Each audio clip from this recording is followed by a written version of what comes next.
Hey, what's happening? Welcome to Mates TV. So, James Pearce of The Athletic put an article out on Monday morning saying that Liverpool won't be targeting a specialist number 6 in the remainder of the transfer window. And then what happened off the back of that, because social media, everyone went... It was like opening the Ark of the Covenant in a digital space. Yeah, so I want to talk about that. I want to just go through James's article, a couple of interesting points from it, and just kind of react to the general notion of that, to be perfectly honest, because it looks like, look at the players that Liverpool have been linked with in recent weeks and what we've had. And one of the things I said last week, and I think I said it on the last video on here, is that we need to be careful when we talk about transfer windows, because it's live, it's in play, and we can cast iron judgment on how it is at a particular point isn't necessarily the most sensible approach to it. You know, you judge your transfer window when it's done, and then in reality, you judge your transfer window by how your team performs off the back of that, which is really annoying because we're all looking for instant satisfaction. We all want to know. We want definitive endpoints, but the problem with football is football never ends. It just goes on temporary pauses, but it continues over and over and over, and it is very hard to have those unequivocal, like, jumping on and jumping off points. Football doesn't really have those. So yeah, I think what we can do is we can do our own heads in often, where we say, oh, well, they've made this call, and this comes around by the Wataru Endo stuff. So I did this video whether this was a panic buy or whatever, and just to kind of reiterate on this, as a point from James' article, he says Klopp had to convince the owners that Endo, who has been used to fighting relegation with stuck out, was worth deviating from the club's usual transfer policy of targeting younger players. Thiago's the only other player over the age of 26 they have paid a fee for since Ragnar Klavan in 2016. Obviously, James Milner was 29 when he came in, but came in on a free transfer, which I thought was interesting. He kind of made reference to it in his press conference, didn't he, about how it wasn't really the normal way that they did things. But what we've done, and I saw this happening, and I had to try and pull myself back from this, was to go, well, Endo makes perfect sense as a signing if he's the backup, and you're then going to go and get someone else to go and do that job. But what James Pearce's article seems to sort of suggest is that that's actually not the case. This is the guy, he's going to be the main specialist 6 that Liverpool own, and they might do some other bits and pieces around it. So what does that look like? Let's just finish a little bit more of the article. James says, as things stand, Liverpool don't intend to recruit another specialist 6 this summer. Another sign of how highly Klopp regards Endo. He's been bought to start matches. With Stefan Bajcetic returning to the matchday squad on Saturday after 5 months out injured, the teenager is viewed as a suitable alternative in that role. What Liverpool are still in the market for, however, is another multifunctional midfielder. They have a long-standing interest in Ryan Gravenberch, but Bayern Munich stands all summer that he's not for sale. So we've seen the Gravenberch stuff come up a lot. And again, I'm trying my best to be careful, because you go down the route, and again, you do your own editing, because you go, well, this is fine provided X, Y, and Z happens. And then when X, Y, and Z doesn't happen, you get more annoyed by something, which seems to be how we judge the transfer window, of course. But because my general gist on this is, if you told me, and we were talking about this on the way to the match of the weekend, if you told me that Liverpool we're going to buy this summer Alexis McAllister, Dominic Szoboszlai, Ryan Gravenberch and Wataru Endo, I'd be like, I mean, I didn't know who Endo was, but I haven't done the research that I've now done on him. I'd have been like, that's a really rounded set of transfer business. You then got sort of 2 who are right absolutely for now in Szoboszlai and McAllister, who go straight into the first 11 and immediately improve it. You've got Endo who comes in, and he can go in for now, but he's not long term, but he's just a solid base, particularly in the face of selling Fabinho. And then you've got one to develop and improve in Gravenberch. I'd be like, yeah, when you add that into Jones and Elliott and Bajcetic, I feel like that's a really good set of options. But the problem is, again, if this is based on Liverpool buying Gravenberch and who else they do buy. And it's interesting, again, that idea of the multifunctional midfielder. And that's why I'm not overly wound up by this. What effectively it's saying is that, I think, reading between the lines, is that that's Liverpool not going back for Cheikh Doucouré. I mean, if you're talking about 60, 70, 80 million pounds, and look, we've been doing this all summer long, what is the real price of a defensive midfielder these days? Nobody truly knows. If Liverpool feel they've managed to circumnavigate this spike in valuations in this window by going and spending 16 to 20, 16 million pounds on Endo, then fair enough. It's not how I would have done it. It's not how I thought they would have done it, but if that's how they've done it, that's how they've done it, right? The gravenberch stuff is interesting, and I think there's a couple of other names that kind of fall under his category. Taking it all the way back to the start of the summer, when we talked about Manu Kone and we talked about Kefren Turam as well. And I was saying a lot at the time about, I think these are being eyed up for the number 6 role for Liverpool, and I've chapter and verse in the comments section all summer long and on social media saying, no, Paul, you're wrong, they're not defensive midfielders, to which my response was, Adam Lallana wasn't a centre midfielder, James Milner wasn't a left back or a centre midfielder, and you could literally run through Gini Wijnaldum wasn't a centre midfielder, etc, etc. Liverpool have got a track record of bringing footballers in, taking their raw attributes and pushing them towards different positions. Liverpool have a very specific approach and a way of playing, and that's why players can be a rip-roaring success at Anfield but fail elsewhere, and actually can fail at Anfield but be a success elsewhere. The complete flip reverse. I think Liverpool are looking for someone who can do 6 and 8 and maybe do a little bit of something else as well. Gravenberch absolutely ticks those boxes as far as I'm concerned. He's the right stature, he's the right build, he's got all the right technical attributes. He isn't a dyed-in-the-wool destroyer of a number 6, but I see that he's someone that you could convert to be a very progressive number 6. And the same goes for Kefren Turam as well. He's got a lot of the things that I think would suit how Liverpool play. Just look at how McAllister's been doing the 6 role for Liverpool in the first 2 games. He's not been a destroyer, he's just been a really tidy footballer and actually adds something more. Look at the way Fabinho was playing it last season as well, and I think struggling as a result. But, you know, there's times where you do need to go and break lines, you do need to go and be that extra man in attack, which seems counterintuitive because Liverpool have got some real defensive issues. But actually, if you could do, Fabinho's being asked to do it, he's not natural going into the opponent's sort of final third, as much as he had an okay goal scoring record. But he just looked like he lost it in his legs, looked like he lost a yard of pace. If you get someone who was just slightly more leaning towards that way, but has so much more in the tank physically, you know, energetically, then you've got the ability to go and do that thing where you break the line, support the attack, give Liverpool an extra body if you want to really go and overload or high press or whatever.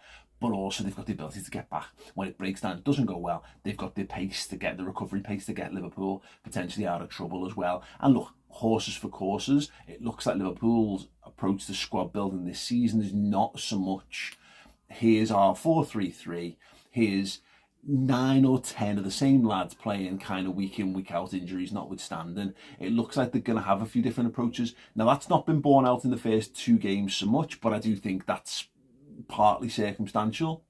When Liverpool are playing 2 games a week, I think they're going to have a variety of different approaches that they use. And they've got the tools in which to do that. I mean, look, a front 3 of Luis Diaz, Diogo Jota and Mohamed Salah is completely different to a front 3 of Diogo Jota, Darwin Núñez and Salah, or Gakpo through the middle and Jota from the left and Salah from the right. We've got loads of different ways of doing it, and it looks like they're doing that with the midfield as well. And, you know, we're so used to having our head round how Liverpool do things that it's hard to understand when they've changed things. It's a bit like almost having a new manager come in. You know, Klopp 2.0, which we've talked about a lot, is not Klopp 1.0. It's not by definition. It's different. It's trying something else. It's got a lot of fundamentals of how you play, you know, high press, intensity, working hard, first pass forward, all that kind of stuff that we've seen from a Klopp, Pep Linder's approach. But it's different. It's more, you know, again, and the 5 substitutes has changed things. Liverpool, I don't think, we're fully prepared for that in the past as much as Klopp has wanted it. It looks like they're going to have that. And Man City have had this, you know, there's a reason why they've got a few nailed-on footballers. You put Kevin De Bruyne and you put Haaland in your fantasy team, of course you do. But a lot of the Fodens and Bernardo Silvas and Mahrez's in the past, Leroy Sané's, etc., where are they going to play? Are they going to start? Who knows? And if they start, where exactly are they going to play? They have a lot of versatility in what they've got. It makes you hard to defend. It makes you hard to play against. And that's one of the things that Liverpool, I think, are keen for. So as much as Liverpool are wound up, and I do think it is a little strange, because I think Liverpool had Fabinho, and it looked like they were targeting Lavia as an understudy, and then we still had Bajcetic. If that was the plan, and that was our understanding of the plan, then it does feel like Liverpool need one more guy who can do that job.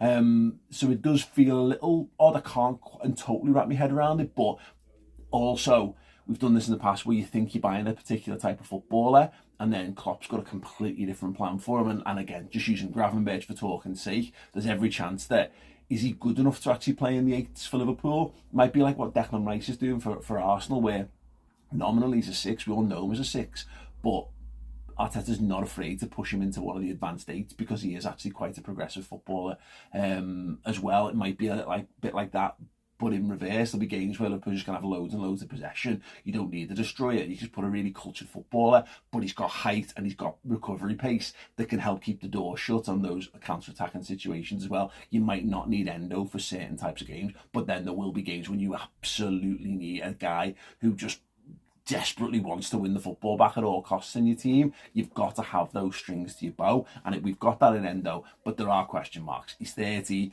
Is he really going to be at the level required for those big games? Will Liverpool are going toe-to-toe with Manchester City and Arsenal this season? Is he in that team, and is he good enough to be in that team?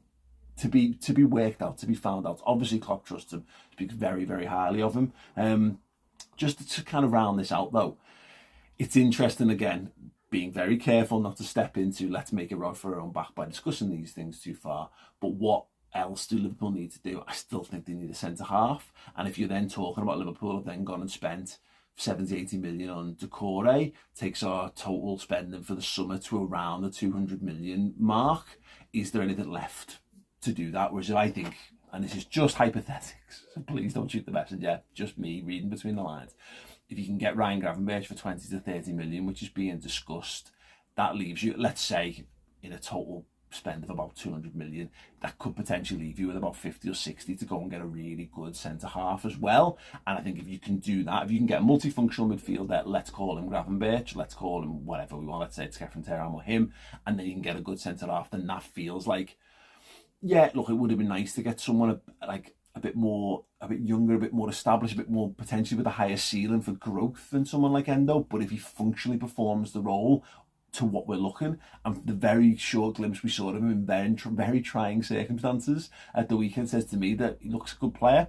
I mean, when you consider, Moises Caicedo at £150 million came on the pitch, didn't win a tackle, and gave away a penalty.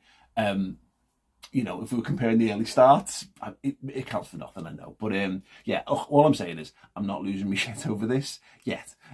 Because, again, let's just wait and see what they're doing. They've gotten in the player that they needed to get in, and that's not about him particularly.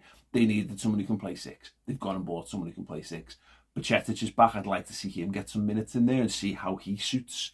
Because he obviously didn't get to really play. He didn't get to play in the new style system for Liverpool last season because he got injured.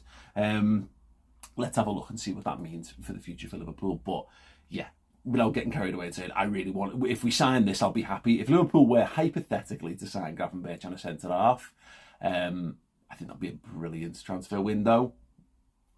Will it mean it's less than brilliant if they don't do that? I really don't know. I'll have to judge how I feel when that actually happens or not. But yeah, try not to lose your heads too much, I guess is my general take on this. Yes, it is what it is. Right.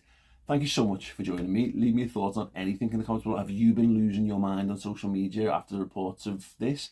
I think a lot of people are reading this as like Liverpool aren't buying anyone else, this is probably because people just read single line quotes on Twitter and then form cast iron opinions on it.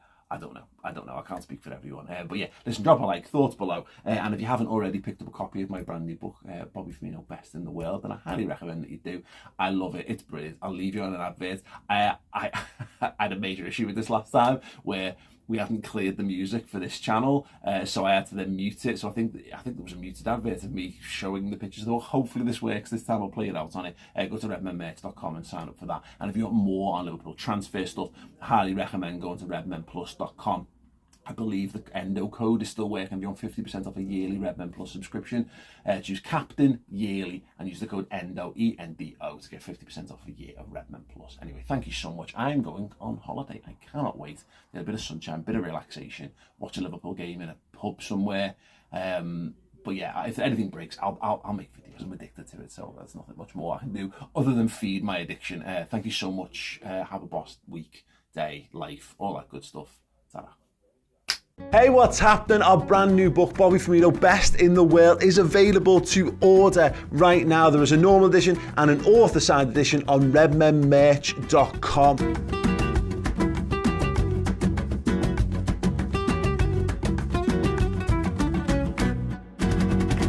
Fill your boots with incredible stories of a Kop icon, a season-by-season guide to Bobby Firmino's time on Merseyside with unique and incredible photographs from the archive, stats, unique artwork by brilliant Liverpool artists, features, quotes, and a whole lot more beside. If you are a Bobby Firmino fan or someone in your life is a huge Bobby Firmino fan, it is the perfect gift for you or for them. It is A4 size, premium format, and very limited edition. Get yours right now by heading to redmenmerch.com.